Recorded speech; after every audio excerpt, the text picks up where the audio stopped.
عمارت کوشک تالار که برمیگرده تاریخچش به دوره صفویه که میگن بنیانگذار اینجا، البته بعد از اینکه اینجا قصری بوده، قصر تربال نامیده میشده، دوره صفوی یا شاه اسماعیل صفوی اومده تجدید بنا کرده، این ساختمون رو آورده یه خیز عقب‌تر و این نمای ظاهری که الان ما میبینیم متعلق به اون دورانه که مخروبه شده بود و زمانی که شهرداری در نیاسر تأسیس شد این بنا رو مرمت و بازسازی کردن که حالا آب داخل این نهرهای جاری،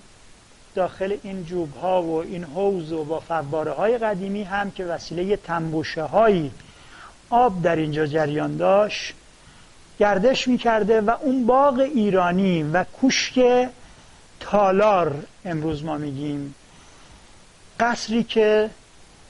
پادشاهان سلاطین از دوره‌های گذشته که یعنی اون باغ ایرانی رو، همون مغان ایرانی که غارها رو ابداع کردن و معماری ایرانی رو شروع کردن، چارباغ و هشت بهشت اینجا هم به معنای یک هشت بهشتی بود و اینا قرینه سازی شده. همینطوری که این قسمت شاهنشینه، این قسمت وزیرنشینه، جای ییلاقی بود که پادشاهان میمدن دوره‌های رو تو اینجا در تابستونا تفرجگاهشون بود که الان همون بر اثر خشکسالی آبهای اینجا خالی هست که در فصل بهار این آبها اینجا جریان داره و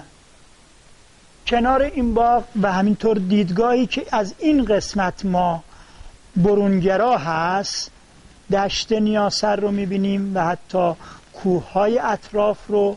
این دشت مصفایی که 7 محله دور تا دور این باغ شکل گرفته و نمایی از